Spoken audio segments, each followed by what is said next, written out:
All right, so in this tutorial, basically what I'm going to do is create an environment. I'm going to do it entirely inside of Unity, using their built-in terrain 3D asset that you can develop. Okay, so what I'm going to do is I'm going to go to Assets. So I open up a new scene with nothing in it. I imported nothing. This is just a blank scene. I'm going to go to Assets, and I'm going to import a package, and we're going to import the environment. And basically, it's going to give us these default options for environments. I'm just going to go ahead and import all of these. I'm actually not going to need these initially.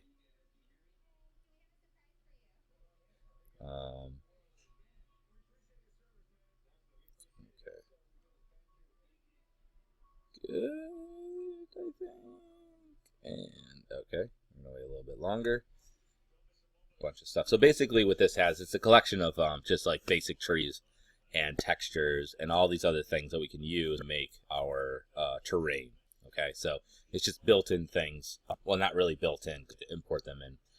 Now, the reason why these aren't like in by default is what would end up happening is that you're gonna see it's gonna be in our assets folder, and every time you would open up your project, it would have to re-import these every time. So this slows it down. So it's better to try to keep it lean, mean, and not have all these extraneous things imported into your project. So and hopefully this will all come in. And then when it's done, we will have it. Okay. Yay. So let's go to Assets. All right, here we go. And Standard Assets. Okay. So now that I have that, and I have various things in here that we will be using, I'm going to go to Game Object, and I'm going to create a 3D object, and it's going to be a terrain. And you're going to see it's going to make this little square, okay? Now, if you look, it's, what, 5 units by 5 units? That's really not that large. I'm going to hit the, so when I have this selected, it has its special little stuff over here. So there's this whole little sub-menu that allow you to control it. So I'm going to hit the little cog here. That's what that's meant to be. That's the settings, more or less. I'm going to scroll down, and you'll see where it says resolution. Basically, what this is a displacement map, okay? So what that means is that when you draw white, the geometry will go up. When you draw black, the geometry goes down. You're not going to see that like at face point, but basically right now the resolution is 500 by 500 pixels. I'm going to choose to do 1024 by 1024. Oops. All right. So that makes it a decent amount larger, about double the size. A little bit more than double. And so there we go. All right. So I'm going to do that. Now, the terrain height that's allowed is 600. The rest of this is fine. Okay. Now what I'm going to do is I'm going to go to this setting. What this does is it will paint onto the object an exact amount and never go higher or lower than it. So watch, if I were to paint this, let me do a smaller number. Let's try 50. What you'll see is that as I paint an area, it will only ever go to 50. It will never go above 50. So it'll plateau out, okay? Honestly, it's not that useful. But what I do use it for is I will actually take it and maybe go 100 and then click flatten. What that's going to do is you're going to see it's going to shove it up 100. But now, because if I don't do that, what will end up happening when I go to sculpt, if I were to, let's say, go downwards, it won't go down because it's already at the bottom. But if I make it go up 100 and 100 to begin with, I can push it down 100. So that's why this is kind of useful. So it gives me a more of a middle ground.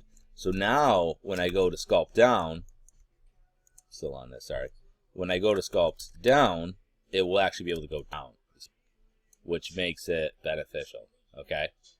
So that's much better than, so at least now that's an option. It wasn't an option before. So in a weird way, it's like I took the whole thing and painted it a darker gray as opposed to being just pure black. So I can only go up. Now I can go up and I can go down some as well. All right. So one of the things you're going to notice is that I have my brush full size, and you can see it can only get so big, which is sort of disappointing. This isn't too terrible, but I may want to get larger or smaller, okay? And also, the brush kind of stinks. So, I mean, they have different ones, and that's not too bad, but it looks very redundant. So, what I'm going to show you is how to use some assets that you would use from other, basically, there's a whole community. And you may have noticed that, like, on the top here, we've been using these two, but we never use Asset Store. Basically, what it is, it's a whole store of basically free and paid for templates and tools and models and all this stuff that the community has made that you can access. So what I'm going to look up is the noise brush, and you can see it here. And basically it's the free version of the erosion brush, which is really nice, but I'm not paying for anything. So we're going to go noise brush. I'm going to select that, and we're going to hit import. And it's going to take a second. It's going to import the package. It's going to give us all these options that we can import. We want to import all of them. And it's going to go through this whole thing. You got to give it a second. Okay. Now, I'm going to go back to my scene. And click off of here. Click back on my terrain. I'm going to click on Add Component. And I'm just going to go ahead and type in Noise Brush. And there it is right there. Okay? Because that was imported into my scene.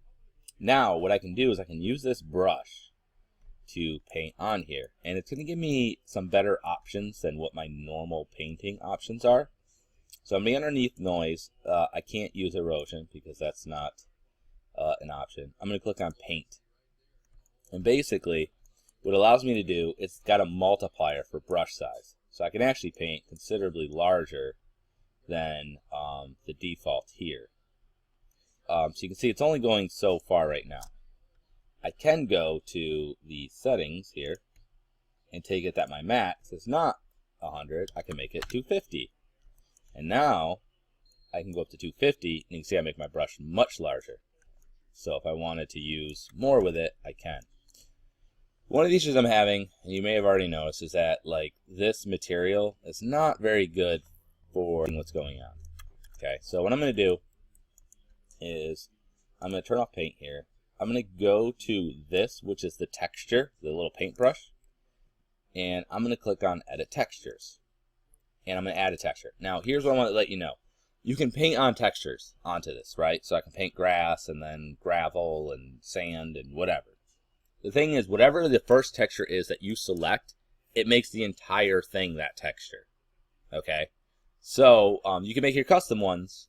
Because we downloaded both this noise brush, and we also downloaded we imported that asset that comes with Unity, the package, the environment. We have some now at our disposal by default. Okay, so I'm just going to choose a generic kind of. I'm going to click on this and hit Add Texture, and I'm going to hit Select, and I'm going to choose something in here. So I'm going to look for something that's more of a grass. So there we go. We got grass fond. We don't want that one. Green grass. I'm going to go green grass. Double click on that and click on this, and you'll see there's another green grass.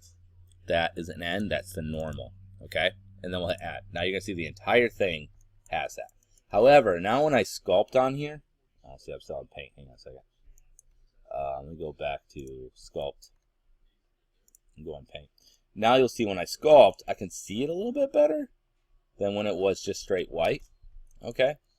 So, right now look at my brush and it is actually larger than what I need, but it's nice to have the option of making it bigger. Alright, so what we're going to do is we're going to make more or less an arena, okay, that we're going to fight in, okay, so brush fall off is fine, spacing's fine. Downscale doesn't really do too much, it just makes it a little less, it simplifies the brush. I'm going to go to, we'll take a mount and pump that up, and you're going to see what it does is it kind of extremes it. This uplift, what that does is that if it's 100%, it's only going to go up. See how it only goes up? If I go to 0, it'll go down. Okay.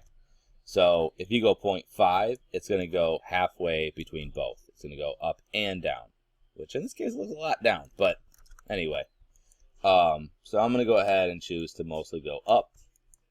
And I'm going to take the amount and take that down a touch. And detail will pull that up.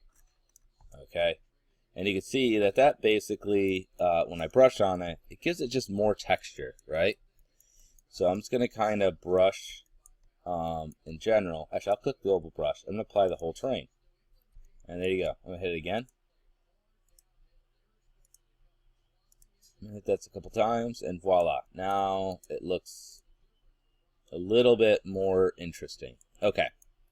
Now what I'm picturing is that this is actually going to be more or less an island, and then I'm going to have water all the way around the outside of it, okay? You don't have to do it that way. You can do whatever you want. You could have mountains on the outside and then just have that you fight on the inside. It's up to you. But however, you do need to have some sort of way of keeping the player only staying on the inside. So what I'm going to do is go through here, and I am going to take the uplift and go down. So now it pushes it downwards. Alright, because that's what I want to have happen. It's going to go down. Alright, that's what I'm looking for.